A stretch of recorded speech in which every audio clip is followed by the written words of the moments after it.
Louvado seja nosso Senhor Jesus Cristo, para sempre seja louvado. Seja muito bem-vindo ao nosso canal do Centro de Espiritualidade Josefino Mareliana. É uma alegria ter você conosco. E no dia de hoje nós estamos aqui para conversar um pouco sobre as catequeses de Jesus a partir de São José. Nosso convidado especial no dia de hoje é o Padre Mauro Negro, provincial da Congregação dos Oblastos de São José.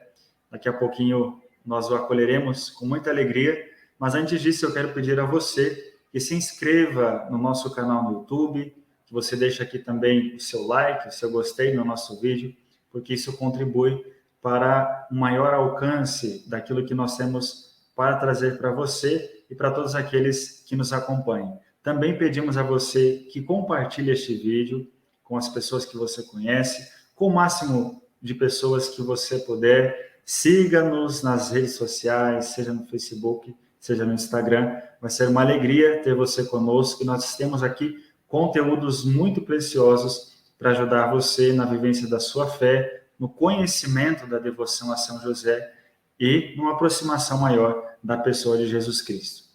Dado isso, eu convido agora o Padre Mauro Negro, a quem nós acolhemos com muita alegria.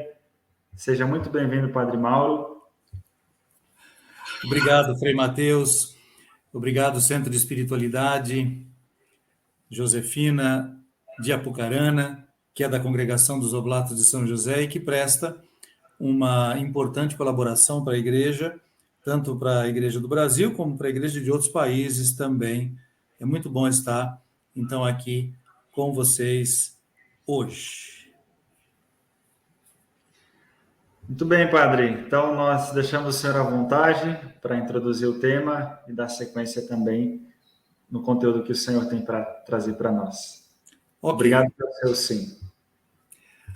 Frei Mateus acabou de anunciar o nosso conteúdo que trata das catequeses de Jesus a partir de São José.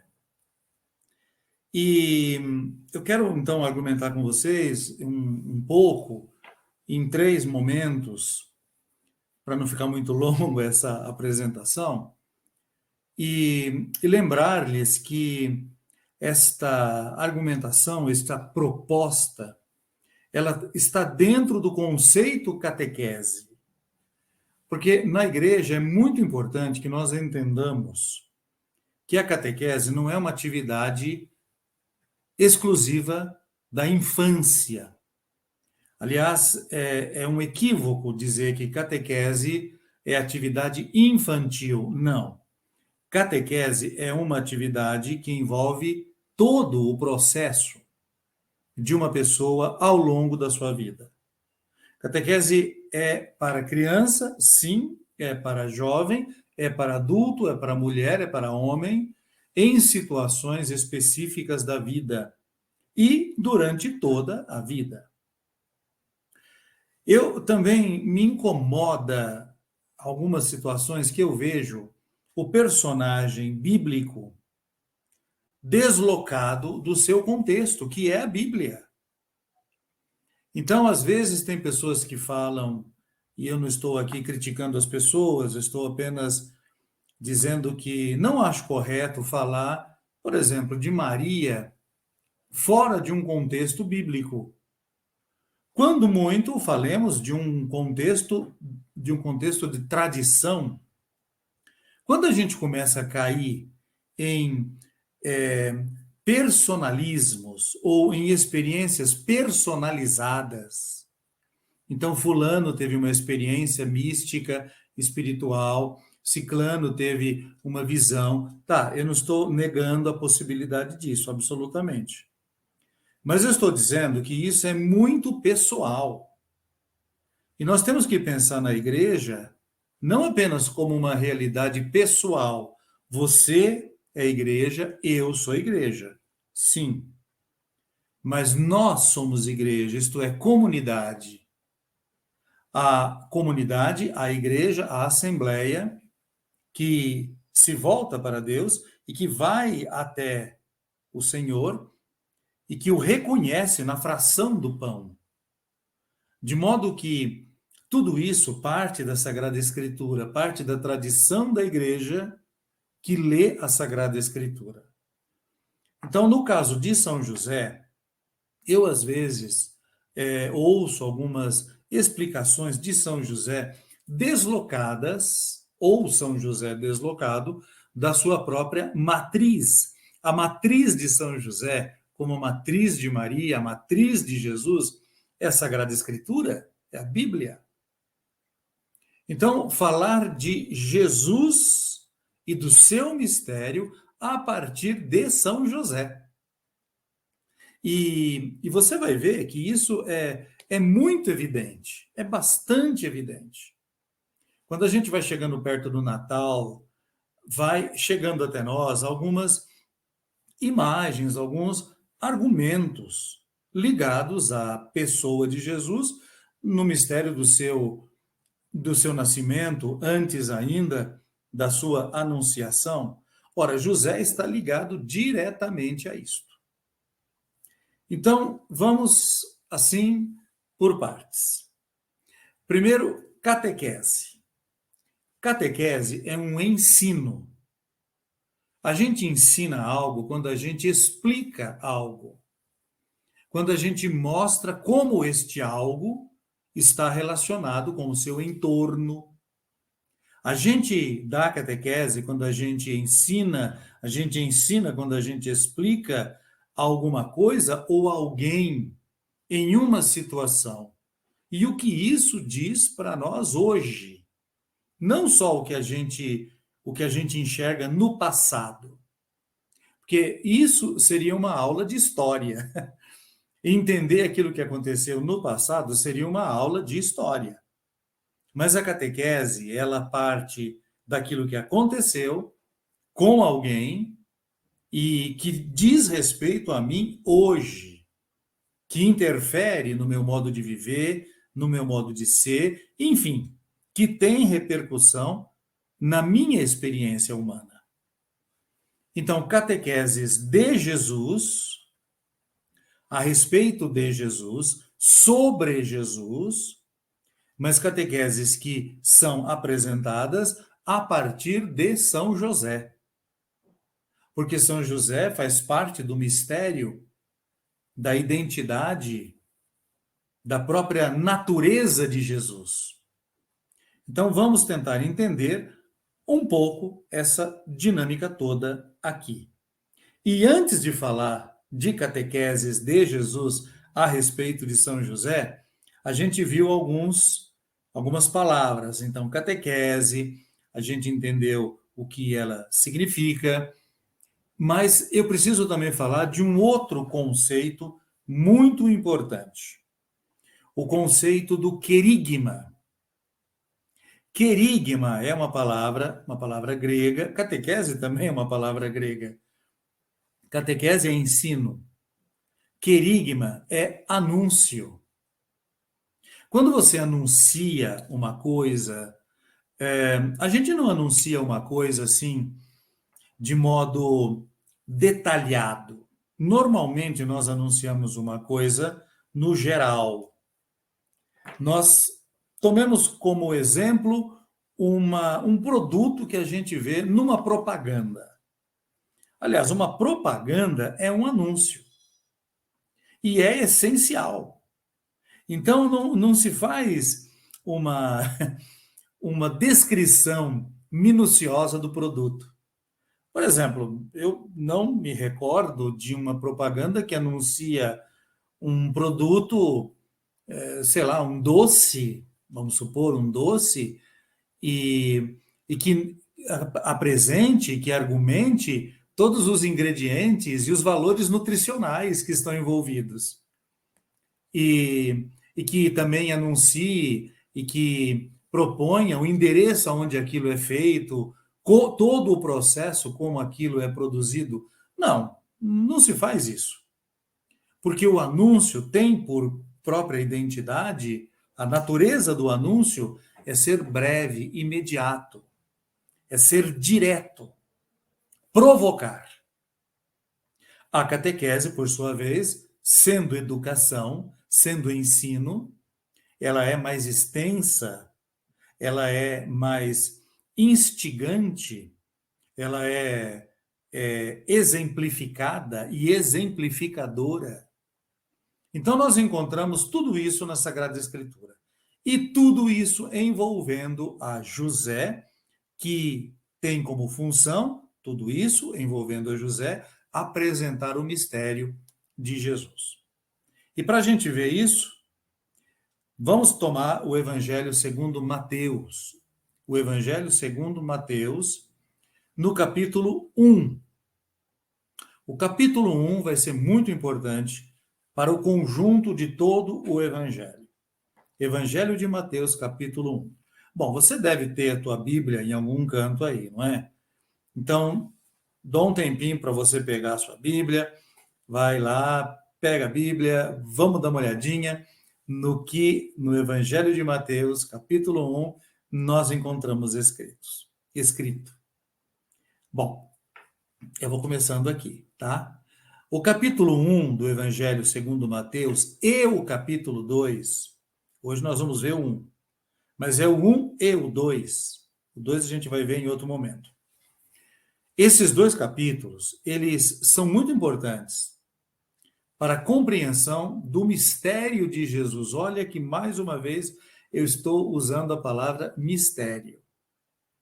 Porque mistério é a identidade da própria pessoa. Toda pessoa é um mistério. Toda pessoa tem algo de interno a si própria, que é a sua personalidade, que é a sua maneira de se expressar, que são os seus gostos, seus sonhos, seus medos. Mistério. Então, esses dois primeiros capítulos apresentam o mistério de Jesus. Agora, nós encontramos já de cara um problema, dois problemas, aliás. Não, três problemas. Três desafios. Primeiro desafio. Nós vamos ler um texto que foi escrito por uma pessoa que não falava a língua que nós estamos usando aqui. Uma pessoa que tinha um modo de pensar diferente daquele que nós, na nossa língua, temos. Isso pode não parecer tão importante, mas é muito decisivo na maneira da gente compreender uma história. Eu vou fazer aqui a mediação, então eu vou ler e facilitar a compreensão, mas isso a partir de um texto que já está traduzido em português, tá? Esse é um desafio. Um outro desafio e um outro problema. Nenhum de nós aqui está como os primeiros leitores desse texto. Os primeiros leitores deste texto, ou os primeiros ouvintes deste texto, eram pessoas que viviam lá na Palestina, na Síria Palestina, nós dizemos. Na região da Síria, que fica na região da Palestina, ali perto, uma da outra. Eles eram de origem judaica. E eu acho que muito poucos de nós é possível que sejam de origem judaica. De maneira que nós precisamos de uma explicação de certos termos para poder compreendê-los. Porque essas catequeses que nós iremos ouvir agora foram feitas para eles, esses que eram de origem judaica e que queriam conhecer, compreender Jesus no seu mistério. E o terceiro problema, isso tudo foi escrito no século I da nossa era. E não tem ninguém aqui do século I para poder compreender como aqueles do século I compreendiam. É claro que não tem. Então, nós precisamos fazer um esforço de mudar a nossa maneira de compreender e não compreender com os nossos próprios métodos. com a nossa própria experiência. Pelo menos no primeiro momento. Num segundo momento, depois que eu compreendo o texto, como ele está, então aí eu vou aplicar a mim. E eu vou ver o que aquilo do texto que diz respeito a mim pode ser por mim vivido, experimentado. Dito isso, nós vamos para o capítulo 1 de Mateus. E o primeiro capítulo de Mateus, no primeiro versículo, nós temos o anúncio, nós temos o querigma.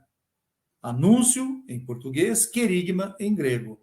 Pode ser também querigma. Querigma ou querigma é o anúncio. E o primeiro versículo é o anúncio. E eu vou ler aqui na Bíblia de Jerusalém, livro da origem de Jesus Cristo, filho de Davi, filho de Abraão. Minha gente, esse é o primeiro versículo. E nesse primeiro versículo está o conjunto que dá o horizonte para onde a gente vai olhar. E esse horizonte, ele está muito claramente marcado com a presença dos que são de origem judaica. Esse Jesus aqui, começado a ser anunciado, este Jesus é de origem judaica. Porque as palavras indicam tudo isto. Vejamos. Livro da origem. Livro. Livro, na língua grega, que é a língua em que foi escrito o texto, livro é biblos. Biblos, assim, livro, biblos. E quando nós dizemos livro, nessa situação, dentro do pensamento dos judeus daquela época, isso dizia respeito a registro. Tanto que alguns evangelhos, algumas traduções em português, não trazem livro, mas trazem registro da origem de Jesus. Registro.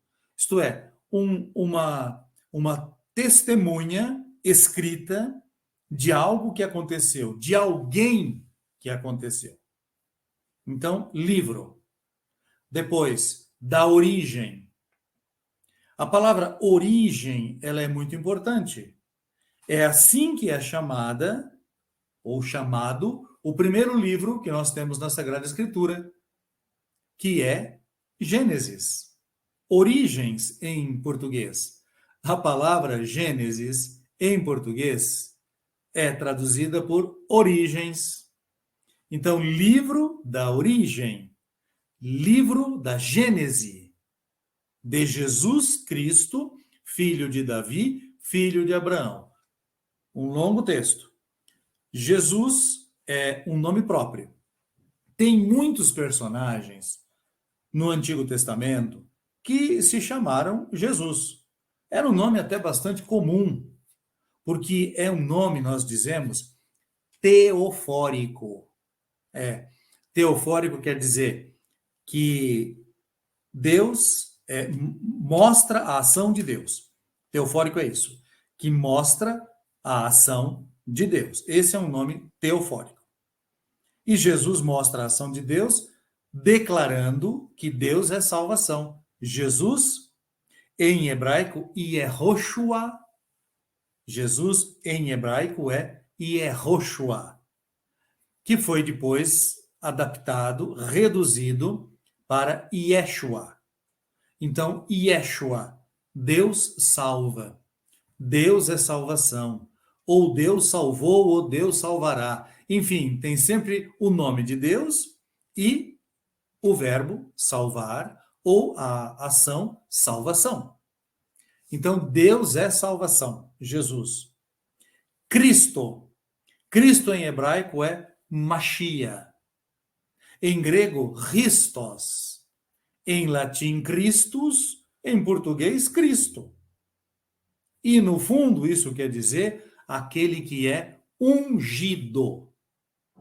Ungido é aquele sobre o qual se passou o óleo. Isso quer dizer que ele foi untado. A unção. Ele foi ungido.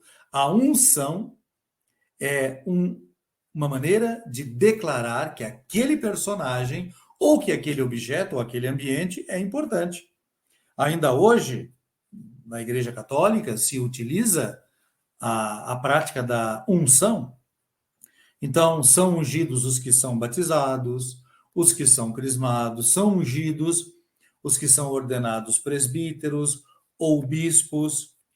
É ungido aquele que passa por uma enfermidade. As igrejas, quando são consagradas, elas são ungidas. Então, altares aonde se celebra a Eucaristia são também ungidos. Então, a unção é uma maneira de declarar uma exclusividade, uma especialidade. Então, Jesus, Deus salva, o escolhido, o especial, aquele que é único na missão que vai agora realizar. Então, Jesus Cristo. E continua o texto do primeiro versículo: filho de Davi, filho de Abraão. Por que Jesus é filho de Davi e filho de Abraão? Ué, mas ele não é filho de Maria? Ou você não diz tantas vezes, Jesus é o filho de José? Pois é, quando nós dizemos, ou quando o texto diz que Jesus é filho de Davi, filho de Abraão, ele está declarando algo muito importante a respeito deste personagem. Ele está declarando a filiação, a ascendência de Davi e de Abraão. Jesus é parte de um povo, é parte de uma história. Às vezes é difícil da gente entender isso, mas Jesus é do povo judaico. Jesus é daqueles que ouviam as profecias e esperavam um Salvador. Jesus é daqueles que tinham um templo em Jerusalém. Jesus é daquele grupo humano que tantas vezes foi perseguido ao longo da história. Então Jesus, como que Jesus é filho de Davi e filho de Abraão? Aliás, o que isso, no final das contas, significa? Bom, primeiro, Davi. Davi é aquele que é o rei, o escolhido para liderar o povo da aliança. Especialmente em 2 Samuel, capítulo 7, a gente encontra uma promessa feita a Davi e à sua descendência. Ali, em um certo momento, em 2 Samuel, capítulo 7, a gente encontra mais ou menos a frase: um descendente sentará no teu trono e reinará para sempre. No trono de Davi. Esse descendente, nós acreditamos, é Jesus. E em torno da figura de Davi foi criada toda uma expectativa. Essa expectativa é tão forte que vocês se recordam na leitura dos evangelhos, do Domingo de Ramos, quando Jesus entra em Jerusalém, as pessoas ali aclamam a Jesus, dizendo: Hosana, Hosana no mais alto dos céus, Hosana ao filho de Davi. Então Jesus é identificado como filho de Davi. Isso quer dizer que ele tinha a herança, o trono era dele e ele reinaria para sempre naquele povo, o povo dos descendentes de Abraão. E vem logo depois, filho de Davi, vem logo depois a expressão filho de Abraão. Abraão é o primeiro que acreditou. Abraão é aquele que deu o primeiro passo em direção a um Deus único, um Deus que escolheu aquele homem do qual será formado um povo, e a este povo Deus fez as suas promessas. É como, eu vou simplificar aqui de uma maneira até bastante ingênua, é como um laboratório que Deus fez com um povo, mas precisou partir de alguém. E esse alguém foi Abraão. Nem Davi nem Abraão são perfeitos. Não existem pessoas perfeitas. Abraão tinha tantos defeitos, como, por exemplo, uma certa covardia em enfrentar. Abraão também teve lá as suas dúvidas. Davi, cheio de defeitos, violento, talvez ganancioso, sensual em excesso, mas Deus não escolhe pessoas perfeitas, porque não existem pessoas perfeitas. Ele escolhe pessoas possíveis. Então, o início do Evangelho segundo Mateus é livro da origem de Jesus Cristo, filho de Davi, filho de Abraão. Livro, porque é o registro, é o testemunho no qual eles olham, para o qual eles olham e encontram aquilo que entendem por ser a verdade. Da origem. Origem no sentido de que ele começou assim, de que a sua identidade é essa. De Jesus, que é Deus salvará, ou Deus salva, ou Deus salvou. Cristo, que é o ungido, o escolhido, o especial, filho de Davi, filho de Abraão. Isto é, dentro de um momento histórico, dentro de uma compreensão de vida, dentro de uma perspectiva.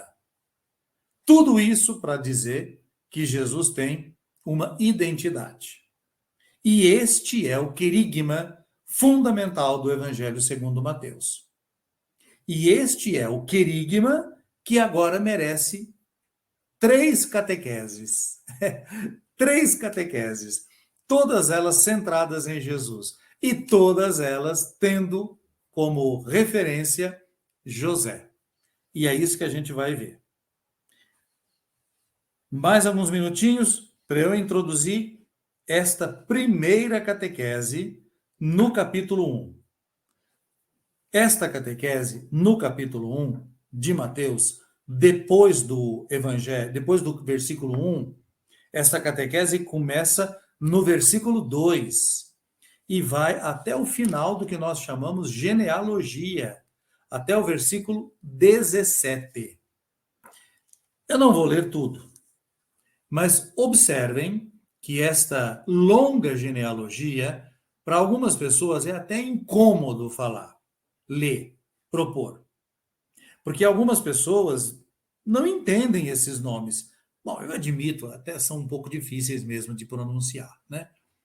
Mas todos eles, começando de Abraão e indo até José e depois Jesus, todos esses nomes indicam que o fato Jesus é um fato da história. E a história, minha gente, é feita de pessoas. A história é feita por você e por mim. A história da natureza, da identidade de Jesus é feita por pessoas. 2 dessas pessoas, Maria e José. Isto é, não é fruto de uma lenda, como algumas pessoas poderiam até dizer, e aliás, já disseram muitas vezes, muitas pessoas já disseram que tudo isso é uma lenda piedosa, para a gente contar para as crianças quando elas são pequeninas, porque depois que crescem elas caem na real e não acreditam mais nessas coisas. Alguém já disse isso e eu já ouvi. Pois é, mas nós iremos ver na nossa próxima catequese o significado desta genealogia com esses nomes todos aqui meio difíceis da gente pronunciar. Frei Mateus, a gente fica por aqui nesse primeiro momento para voltar daqui a pouquinho para a segunda catequese em torno de Jesus com a presença de José. Obrigado.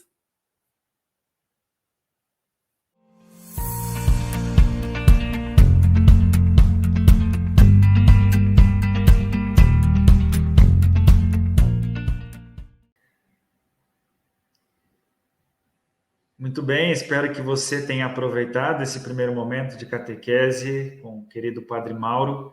E agora nós vamos para um segundo momento, que eu acredito que será de grande proveito. Acompanha com a gente até o final. Então, minha gente, a catequese é um ensino. E por um ensino, a gente entende alguma coisa que a gente recebe e que nos faz bem, e que nos coloca dentro de um ambiente, de uma situação, de um caminho. Por que você ensina uma criança a ler?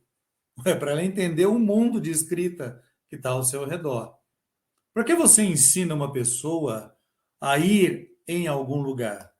Ora, para ela ter os benefícios daquele local, para ela conhecer como se chega até lá. Muito bem. Então, vimos o querigma aqui fundamental, que é o anúncio de Jesus como Cristo, filho de Davi e filho de Abraão. Para provar que Jesus é filho de Davi e filho de Abraão, todas elas têm a presença de José. 3 momentos, 3 narrativas que, evidenciando a pessoa de Jesus, destacam também a importância de outros personagens, entre eles José. Vejamos então um pouco a primeira catequese, que é a genealogia, e que eu já comecei a anunciar no momento passado. A genealogia ocupa o capítulo 1 de Mateus, versículo 2 até o versículo 17. Bem, genealogia é o nome dos antepassados. Antepassados que conduzem a história com gerações e mais gerações. E esses antepassados todos evoluem, desembocam, terminam em um personagem. No nosso caso, Jesus. Quando nós olhamos para os nossos antepassados, nós podemos compreender um pouco a nossa realidade. Olhe um pouco para o seu antepassado. Aliás, nós, infelizmente, não temos muito a prática de olhar os nossos antepassados na sua história. E para a gente tirar a dúvida, eu vou fazer umas perguntinhas que você vai tentar responder para você. Pergunto: nome do seu pai? Provavelmente você sabe, né? Ou se não soubesse, tá. Nome do seu pai. Tá bom. Nome do pai do seu pai, que é o seu avô.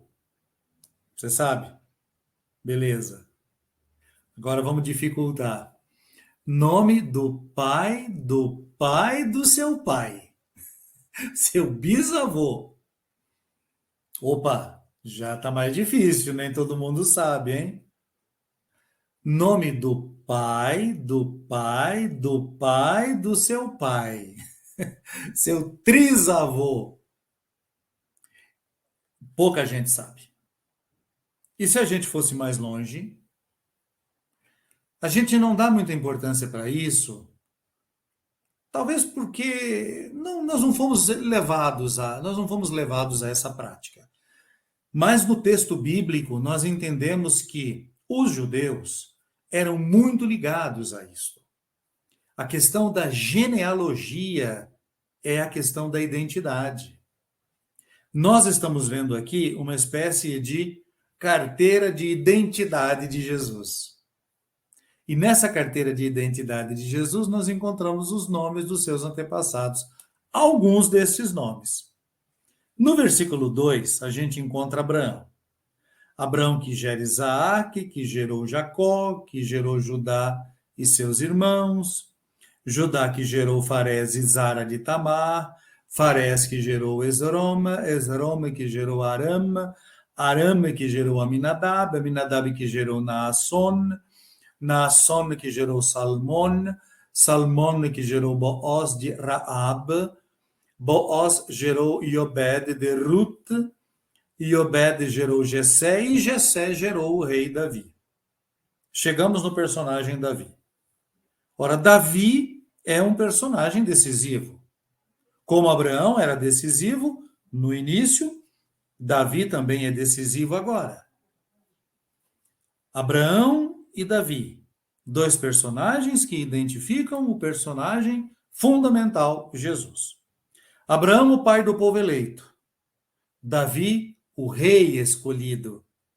e deste rei virá um Salvador, alguém que sentará no seu trono para sempre, no trono de Davi, e que reinará sobre a casa de Davi para sempre.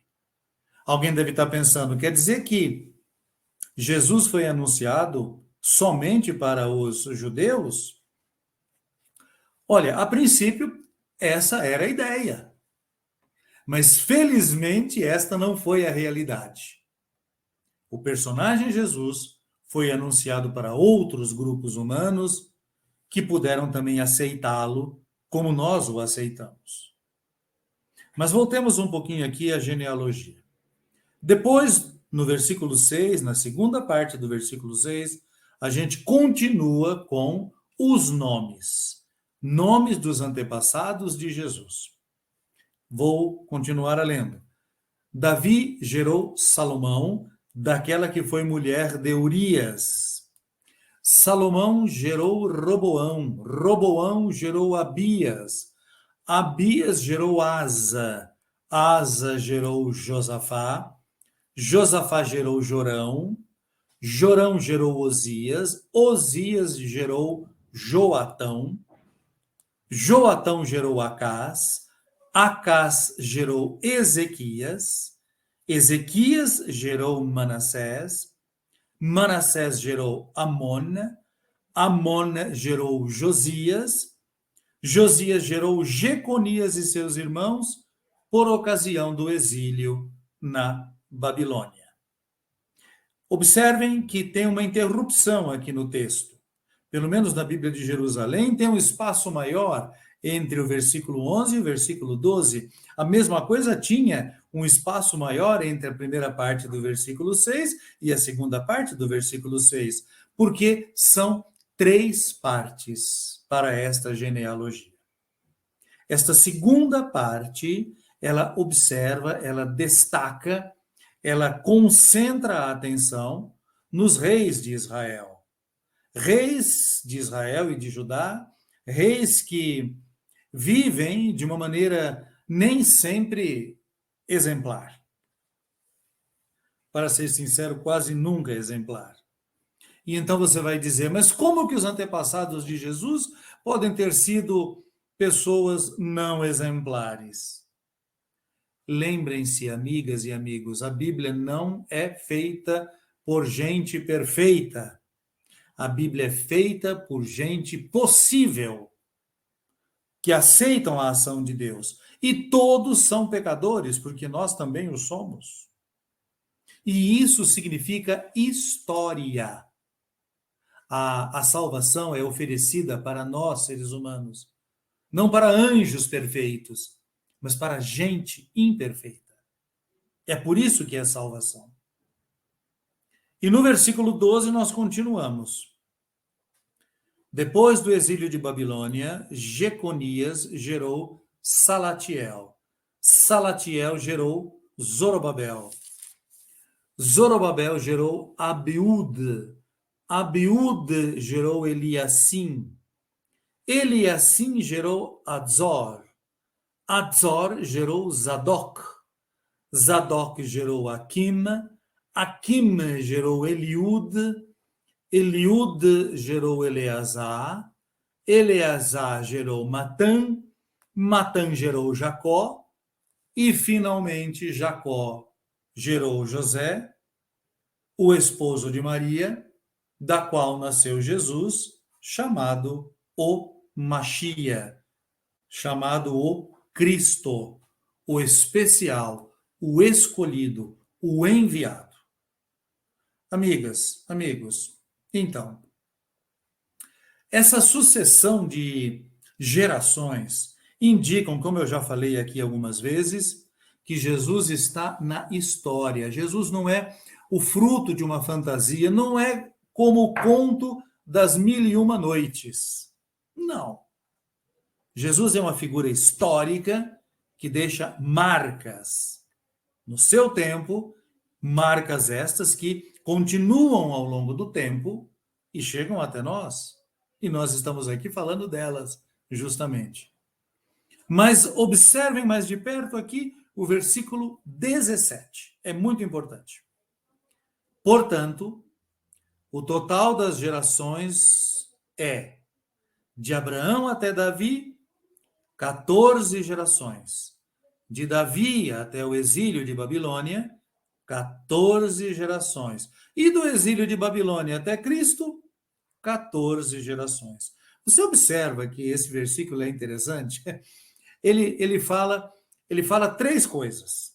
Então, de Abraão até Davi, depois de Davi até o exílio, depois do exílio até Jesus, ou até Cristo, são três momentos distintos. Por que três momentos? E, além disso, em cada um desses momentos são anunciadas 14 gerações. Estranho, né? Parece uma brincadeira com números. Então, é uma maneira de lembrar, é uma maneira de declarar algo importante. O fato é que a palavra, o nome próprio Davi, em hebraico David, tem três letras.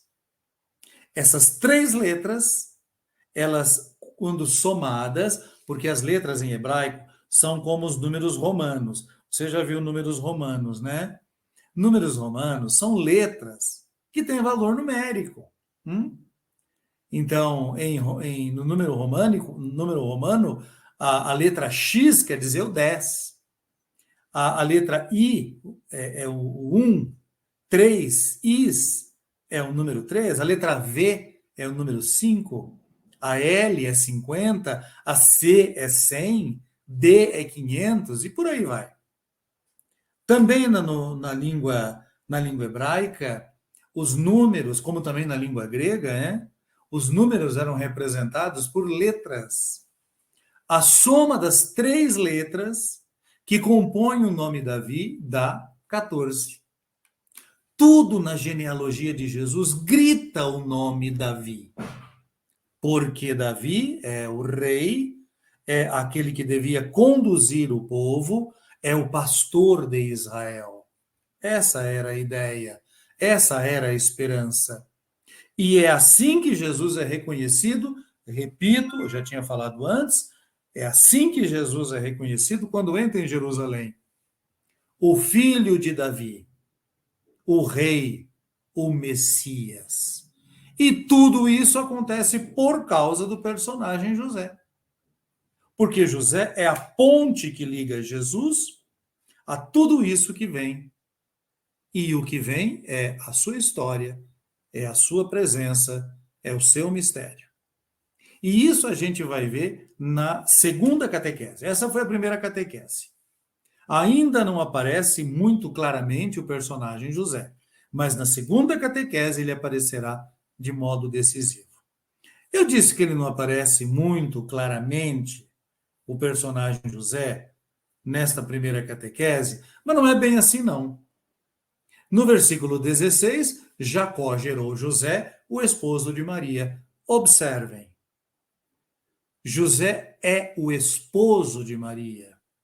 Não é um noivo de Maria, mas é um esposo. O esposo de Maria. Ele, esposando Maria, faz a história acontecer. Maria, esposando José, faz a história acontecer. Toda ação humana precisa de uma inspiração.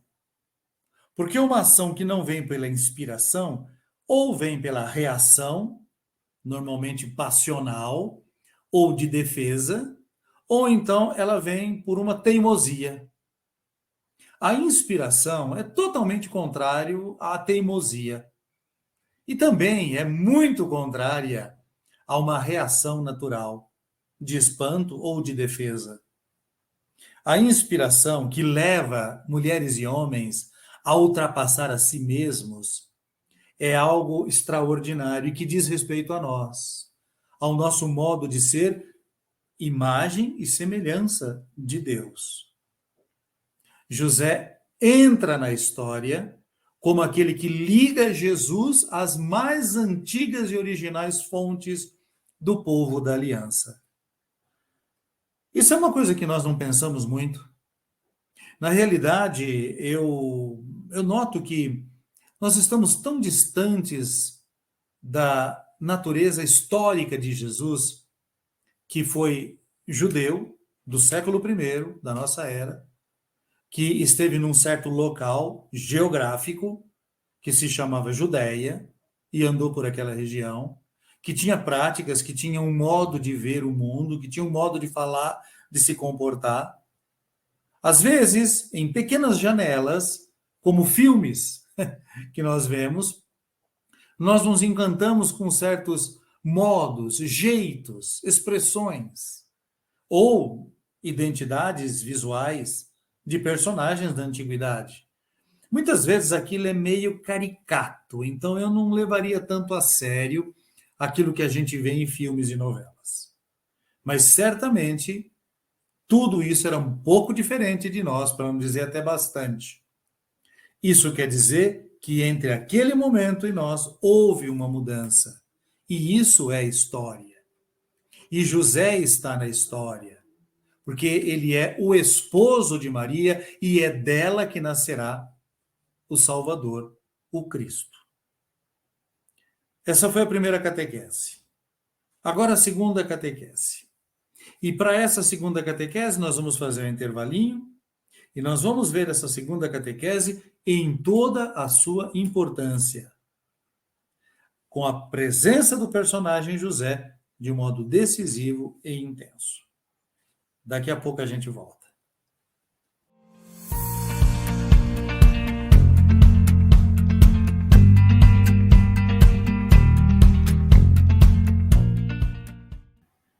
Nós vamos agora para o último momento da nossa live e o Padre Mauro vai comentar um pouquinho nessa segunda parte a respeito dos versículos 18 ao 25 do primeiro capítulo do Evangelho de São Mateus.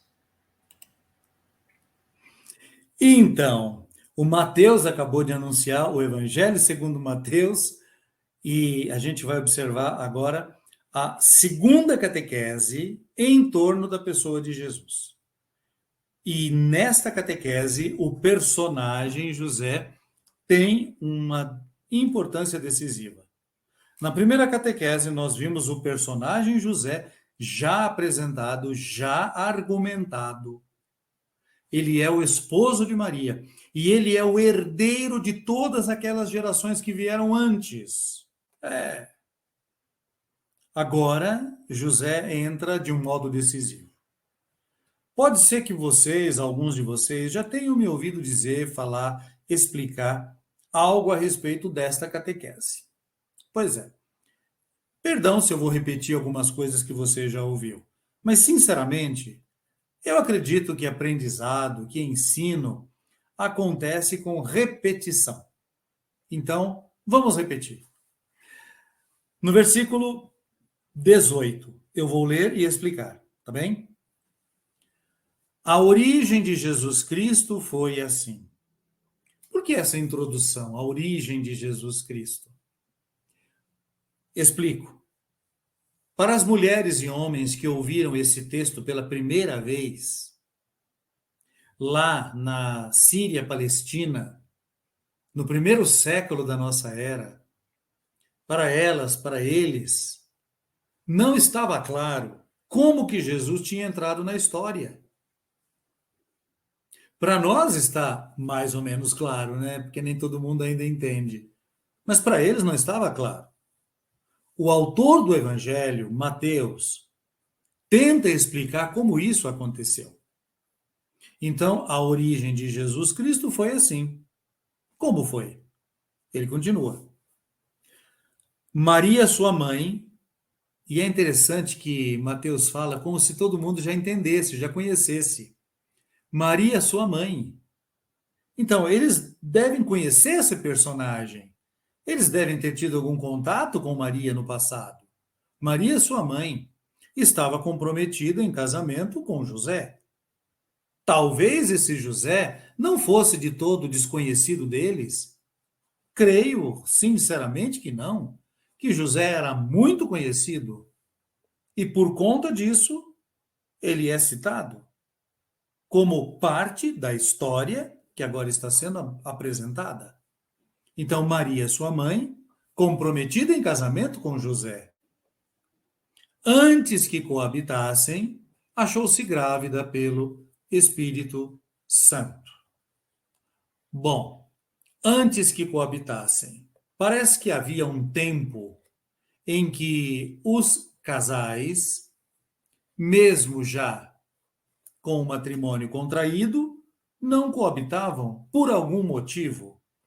Na realidade, amigas, amigos, as práticas de matrimônio do povo judeu nessa época, e um pouco antes e um pouco depois, são muito ainda desconhecidas por nós. Sabemos que o matrimônio era uma coisa séria e que ele podia ser arranjado pelas famílias ou podia ser também espontâneo entre as pessoas, sem arranjo nenhum. As duas modalidades conviviam. Repito, casamentos arranjados, sem a decisão dos noivos, e casamentos com a decisão dos noivos. Essas duas situações possíveis aconteciam.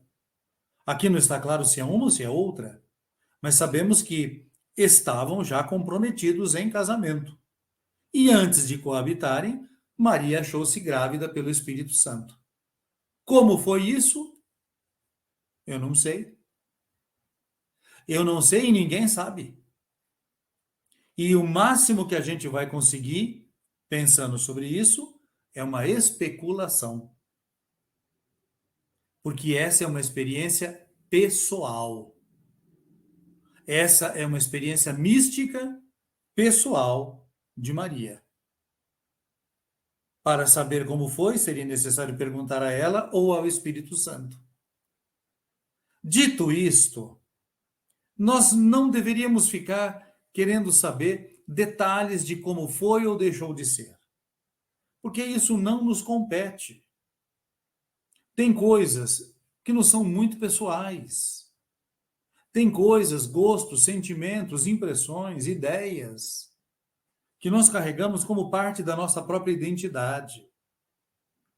Maria, grávida do Espírito Santo, que bom, é a nossa salvação. E aí entra José, no versículo 19. E observem a importância do versículo 19. José, seu esposo. Aqui não está dizendo seu noivo. Aqui não está dizendo seu prometido. Está dizendo seu esposo. Por que nós não dizemos que José é o esposo de Maria? Eu me incomodo tanto. Aqui tem eu tenho aqui um presentinho que me deram algum tempo atrás, que é um pequeno ícone numa madeirinha com um desenho, né, uma representação de Maria segurando Jesus com José ao lado. Então, o esposo de Maria, José, e José, a esposa, José, o esposo de Maria, e Maria, a esposa de José, com Jesus no centro. Pronto. Qual é a dificuldade de dizer isto? Eles estavam casados. Talvez a compreensão de matrimônio que eles tinham não é exatamente a compreensão de matrimônio que nós temos. O nosso matrimônio nasce do amor de Cristo pela igreja. Ali, o matrimônio nascia do amor de Deus pelo seu povo. Mas tem sempre uma relação de amor, de compromisso humano. José, seu esposo, sendo justo. Justo, no Antigo Testamento, não é a pessoa que faz tudo certinho. Não é a pessoa que dá o troco certo. Isso é justo. Não é a pessoa que diz a verdade. Isso também é justiça. Justo é aquele que sabe aonde Deus está.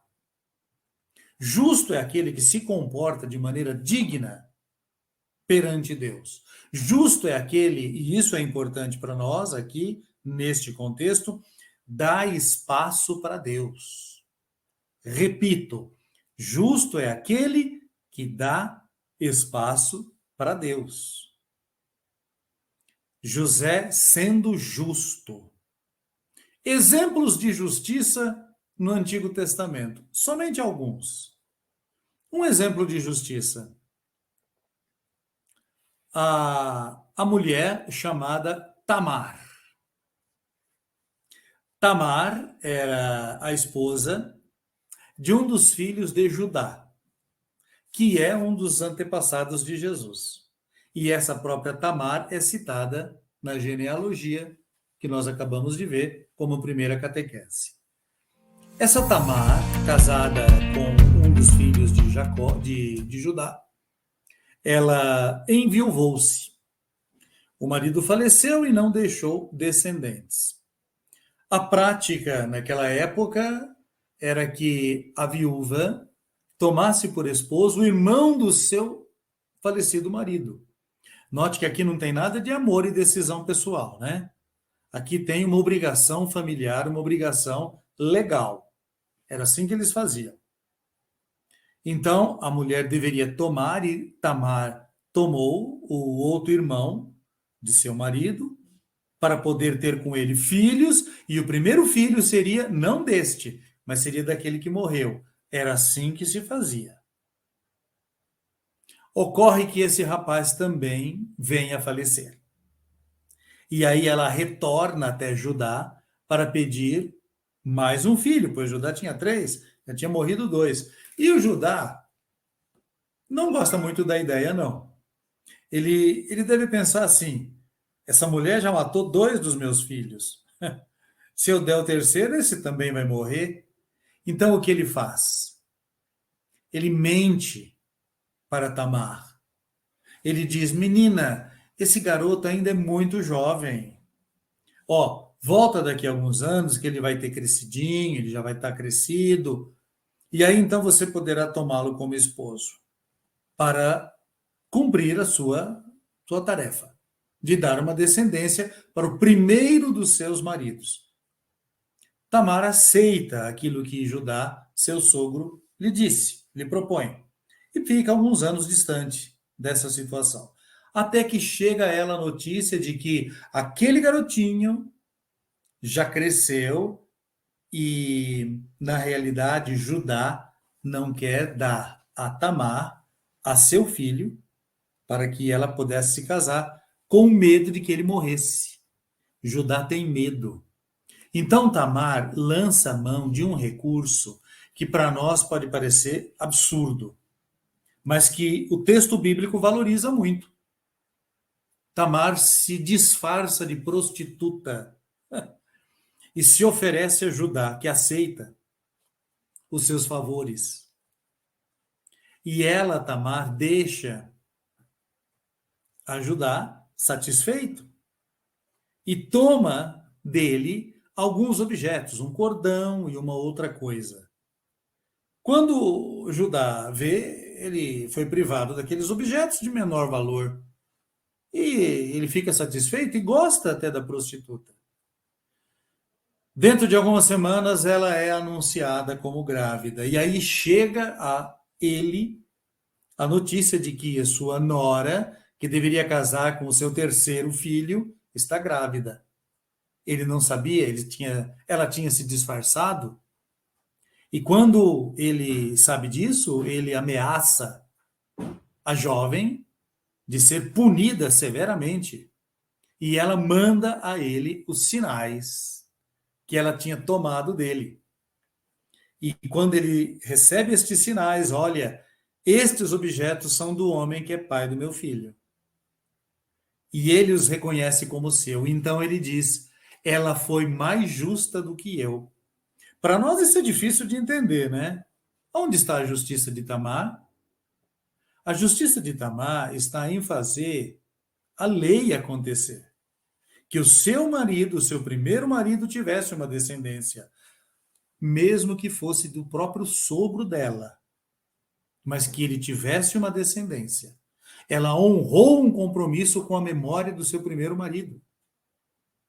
Então ela foi justa. Esse é o conceito de justiça. Pelo menos é um conceito de justiça. outro conceito de justiça. Quando os personagens, e quase todos do Antigo Testamento, se percebem na presença de Deus, estes personagens, como por exemplo Moisés, cobre o rosto, ou então se vira de costas, porque não se acha digno de ver Deus. Elias se lança por terra, com o rosto em terra, para não ver Deus. Não era tanto o medo que contava, mas era a maneira de reconhecer que aquele que se manifestava, que aquele que se mostrava, era muito maior do que aqueles que ali estavam. Isto é justiça. Quando José é apresentado como justo, ele não é apresentado, repito, como aquele que faz tudo certo. Ele é representado, ele é citado como aquele no qual Deus age. E quando ele percebe que Deus está agindo, o que o justo faz? Ele se afasta, dando espaço para Deus. Por isso é que José decide separar-se de Maria, para dar espaço para Deus. Prestem atenção.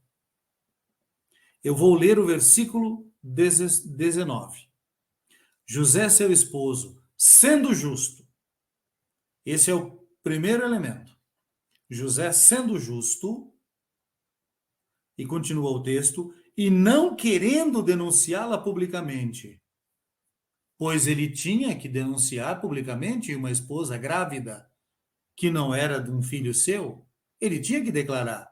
Conforme a lei, ele tinha que admitir publicamente que ele havia sido traído. E a mulher devia ser punida. Mas ele não queria fazer isso. Por quê? Atentos, porque ele sabia muito bem do que estava acontecendo. Eu não posso entender que José não conhecesse o que estava acontecendo, não soubesse o que estava se dando, acontecendo com Maria. Impossível pensar assim. Se Maria amava José e José amava Maria, tinha que haver uma sinceridade intensa entre ambos. E José entendia muito bem o que estava acontecendo. E por que eu digo isso com tanta segurança? Porque ele era justo. E justamente não queria denunciá-la, porque denunciá-la colocaria em risco e negaria o fato de que que ela fora fecundada pelo Espírito Santo e estava sendo agora a mãe do Filho de Deus. Então ia contra aquilo que José mais esperava, seguramente, como qualquer judeu, que viesse o Messias. Então o que José decide é isto. Ele resolve desligá-la em segredo. Não é assim que está escrito, provavelmente, na sua Bíblia. Na sua Bíblia deve estar escrito: resolveu repudiá-la em segredo. Ora, a palavra repudiá-la, o verbo conjugado aqui, repudiá-la, em grego, pode ser também traduzido por não apenas repudiá-la, mas também por desligá-la. Desligá-la dos seus compromissos matrimoniais. Desligá-la da maneira de viver como casada, próxima a ele. Desligá-la da fidelidade que ela deve ter com ele, pois, afinal de contas, ela era agora a esposa que estava grávida de um filho que era de Deus. Então, José, como justo, e nós já sabemos que ele é justo, ele não se mistura com essa situação. Ele deixa o espaço para Deus. Deixando o espaço para Deus, José precisa se retirar. Como que ele vai se retirar? Ele vai pedir divórcio? Qual é o motivo? Não tem um motivo. O motivo é que ela está grávida do Filho de Deus? Quem acreditaria nesse motivo? Então José a desliga dos seus compromissos. mas em segredo. Assim, ele torna Maria livre para poder seguir a sua vida. Ela já não está mais comprometida com ele, mas não é essa a vontade de Deus. Deus entra na história. E o anjo do Senhor, versículo 20, o anjo, enquanto assim decidia, eis que o anjo do Senhor manifestou-se a ela em sonho, a ele em sonho, dizendo: José, filho de Davi. Minha gente, ninguém mais nos evangelhos é chamado de filho de Davi, a não ser Jesus. E ele é chamado de filho de Davi por causa de José. E aqui José é chamado de filho de Davi. Então José é todo ele, todo o personagem José, toda a missão de José está em torno da identidade de Jesus. Homem do primeiro século da nossa era, da descendência de Davi, que reúne em si todas as expectativas messiânicas. Todas. Assim, José decide, permitindo que a ação de Deus aconteça. Mas, enquanto assim decidia, eis que o anjo do Senhor dirigiu-se a ele em sonho. É o primeiro sonho de José. Dizendo: José, filho de Davi, não temas receber Maria, tua mulher, pois o que nela foi gerado vem do Espírito Santo. Não está dizendo aqui que José desejava desligar por rejeitar Maria, desligar por não entender o que estava acontecendo. Não, José entendia. E aqui está a confirmação. José, não temas. O temor, minha gente, o temor é próprio daqueles que entendem o que está acontecendo. E também daqueles que não entendem, é claro. Mas José entendia. E por isso ele teme. Teme porque Deus está agindo. E Deus é muito maior que qualquer um de nós. Todos os personagens do Antigo e do Novo Testamento, perante Deus e o seu mistério, temem. Maria teme, pois o anjo lhe diz: Não, Maria, não tenhas medo. Achaste graça diante de Deus. Paulo, quando cai pelo chão na sua conversão, teme o que está acontecendo. Quer ver Pedro temer aquele furacão que acontece em torno de Jesus na Sexta-feira Santa, na quinta e Sexta-feira Santa, gera um temor sobre-humano em Pedro, que nega até Jesus. Temor, medo. Não temas, José. O que nela foi gerado vem do Espírito Santo. Deus age através da liberdade das pessoas. Deus não age por coação, Deus não age por pura emoção, Deus não age por teimosia. Deus age por liberdade. E continuando, versículo 21, ela dará à luz um filho e tu o chamarás com o nome de Jesus, pois ele salvará seu povo de seus pecados. E o evangelho continua. Tudo isso aconteceu para que se cumprisse o que fora dito pelo profeta. Eis que a virgem dará à luz um filho e o chamarão com o nome de Emanuel, ou Emanuel. Emanuel é um apelido para Jesus. É uma espécie de programa de vida para Jesus. Deus está conosco, é o que significa Emanuel. Deus está conosco. O que traduzido, diz o versículo, significa Deus está conosco. Versículo 24. José, ao despertar do sono, agiu conforme o anjo do Senhor lhe ordenara e recebeu em sua casa sua mulher. No dia em que recebeu em sua casa sua mulher. Muito bem. Então José permitiu que Maria entrasse em sua casa e fizesse assim a família. E a história caminha, porque as pessoas decidem. Quando as pessoas não decidem, a história não caminha. Ela se arrasta. A história foi decidida porque José foi além dos seus limites, acolhendo um mistério que acontecia na pessoa de Maria. Versículo, esse foi o 24. E o versículo 25, para encerrar todo este processo catequético, mas não a conheceu. Quem é que não a conheceu? José. Mas José não conheceu a Maria até o dia que ela deu à luz um filho, e ele o chamou com o nome de Jesus. Que José chama o pequeno com o nome de Jesus, isto está bem. Agora, o problema aqui, amigas e amigos, é que nós não conseguimos entender, nós não, alguns de nós, não conseguem entender que este evangelho e nenhum dos outros evangelhos defendem a virgindade perpétua de Maria. Mas não é por isso que a virgindade perpétua de Maria não é para ser acreditada. Claro que ela deve ser acreditada.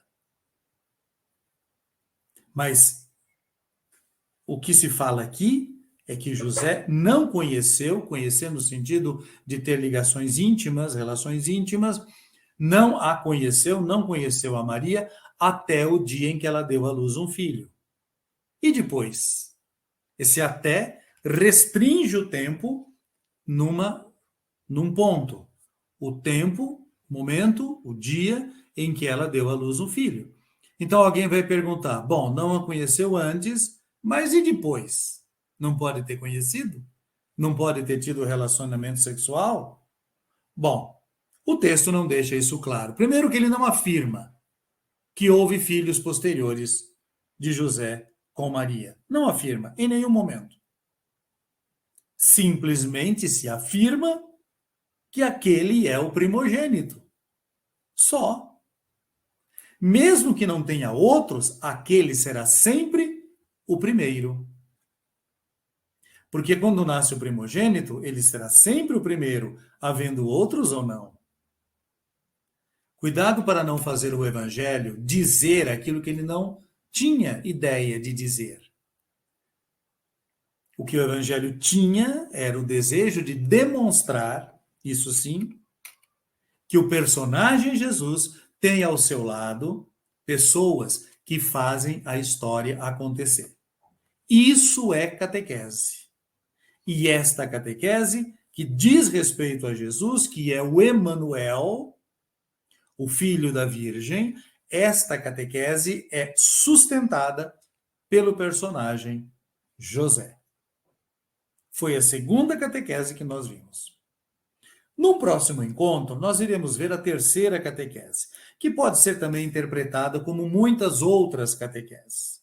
Não apenas uma, a terceira, mas a terceira, a quarta, a quinta. Na realidade, podem ser 3 catequeses. E eu me refiro ao capítulo 2, mas que nós não iremos ver hoje. Tá bem? Deixaremos para ver mais para perto do Natal. Eu agradeço a vocês por terem nos acompanhado. Eu agradeço a Fabiana, agradeço ao Frei Mateus por terem montado este humilde vídeo. Eu agradeço a você que nos acompanha neste ou em outros momentos, e eu peço, olhemos para a figura de José como a figura daquele que nos entrega Jesus para ser a nossa salvação. Daquele que faz a salvação acontecer.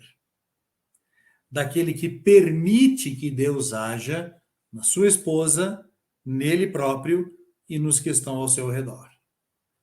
Tem de conhecer muito bem a Escritura para isso, tem que ser extremamente aberto à ação de Deus para isso.